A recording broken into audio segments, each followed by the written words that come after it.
आज ही मेरे पास एक माँ आई, आज की घटना बताऊं। आज मेरे पास एक माता पिता रोते हुए आए। क्या रोना था जानते हो? महाराज जी, हमने अपनी बेटी को पढ़ाने के लिए ऑस्ट्रेलिया भेजा। ऑस्ट्रेलिया में हमारी बेटी पढ़ने गई थी। हमने भी कर्जा लेकर के अपनी बेटी को ऑस्ट्रेलिया भेजा पढ़ाने के लिए। महाराज जी, हमारी बेटी ऑस्ट्रेलिया में एक मुस्लिम लड़के से प्यार करने लग गई है, एक ऐसे लड़के से जिसके ऑलरेडी 2 बच्चे हैं। हमने कहा आप जाके अपनी बेटी से मिले नहीं? बोले कि हम अभी मिलकर आए हैं बेटी से। पर हम जब गए बेटी से मिलने ऑस्ट्रेलिया, तो हमें उस लड़के ने मिलने नहीं दिया और पुलिस बुला ली। पुलिस ने कहा कि जब लड़की तैयार है तो तुम कौन होते हो? अब देखो, पैसा देने के लिए माँ बाप हैं, पढ़ाने लिखाने के लिए माँ बाप हैं, और आपने जब माँ बाप ने आपके भविष्य को देखते हुए आपको ऑस्ट्रेलिया भेजा है पढ़ने, तो सोचिए वो कितने अच्छे माँ बाप होंगे, आपको कितना अच्छा बनाना चाहते हैं। लेकिन आपने अपने माँ बाप को धोखा दे दिया कि नहीं? ये कैसा प्यार में आज के यूथ उलझ रहे हैं। एक मुस्लिम लड़के से उस लड़की ने प्यार किया, तो मैंने कहा कि तुम उस मुस्लिम लड़के की पत्नी से नहीं मिली? तो वो बोले कि मैं मिलने गई। माँ बोली तो उस की पत्नी ने बोला कि तुम्हारी बेटी ने हमारा घर उजाड़ दिया। तो मैंने कहा वो अपनी जगह ठीक बोल रही है। लेकिन आज समाज में लगभग, मैं सबको ऐसा नहीं कहता, लेकिन आज यही चल रहा है। आज चल यही रहा है। आजकल लड़की हो या लड़का हो, पढ़ने जाते हैं। पढ़ाई करना बुरा नहीं है, खूब पढ़ना चाहिए। लेकिन बेटा, पढ़ाई के नाम पर जो आप लिव इन में रहते हैं, किसी लड़की और किसी लड़के से संबंध बनाते हैं, क्या होता है इससे आपकी पवित्रता नष्ट हो जाती है।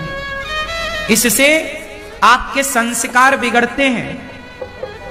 भारत है ना, हमारे भारत में आज के पहले कभी किसी ने विवाह के पहले किसी स्त्री या किसी पुरुष से कोई रिश्ता नहीं रखा, कोई संबंध नहीं बनाया।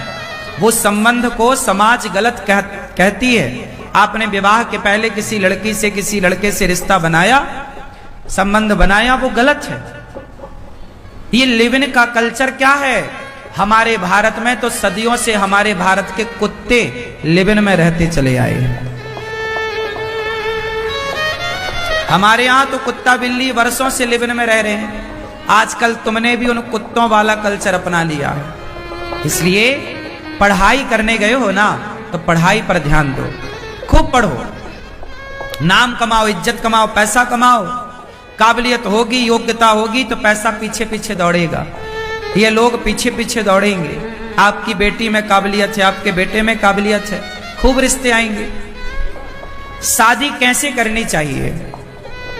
10 लड़कों को देखो, माँ बाप 10 लड़के लाएं, माँ बाप 10 लड़कियां लाएं, योग्य लड़के लाएं, योग्य लड़कियां लाएं।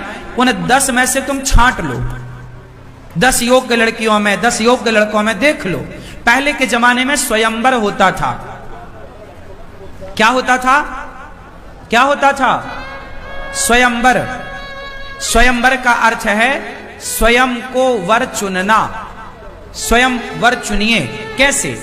जिन राजाओं को लाकर स्वयंवर में बिठाया जाता था, माता पिता पहले उन राजाओं को चिन्हित करते थे कि आप आओ हमारे इस स्वयंवर में। उन योग्य राजाओं को ही बुलाया जाता था, योग्य लड़कों को ही बुलाया जाता था, और योग्य लड़के 10 बिठाए जाते, 20 बिठाए जाते, उसमें से एक को चुनना होता था। आप अपनी पसंद का चुनो, पर वो एक पसंद को एक बार माँ बाप तो चेक कर लें कि वो योग्य है तुम्हारे या नहीं। माँ बाप की क्या उपस्थिति अनिवार्य नहीं है? क्या बच्चों के जब हम नाम लिखवाते हैं स्कूल में, कॉलेज में, तो माँ बाप का साइन लगता है कि नहीं? क्या माँ बाप के सिग्नेचर के बिना बच्चों का एडमिशन होता है? बोलो। कोई अपने का सिग्ने, माँ बाप ना हो तो ताऊ करे, चाचा करे, हाँ या ना? जब माँ बाप के सिग्नेचर के बिना तुम्हारा स्कूल कॉलेज में दाखला नहीं होता, तो माँ बाप के सिग्नेचर के बिना कोर्ट बेटी और बेटों का विवाह किस आधार पर कर देती है? क्या माँ बाप की आवश्यकता नहीं है? क्या जज को नहीं पूछना चाहिए एक बार कि बेटी तुम्हारी माँ कहाँ है? क्या तुम्हारे इस विवाह से तुम्हारी माँ खुश है? जज कौन होते हैं ब्याह करने वाले? क्या माँ बाप की जरूरत नहीं है? तुम जजमेंट देने बैठे हो कि शादी करने बैठे हो? शादी कराना पंडित का काम है, ब्राह्मण का काम है। पंडित मंत्र बोलेगा, विवाह विधि विधान से मंडप के नीचे, जब विधि विधान से कराएगा वो विवाह होगा। ये कागजों से विवाह नहीं होता।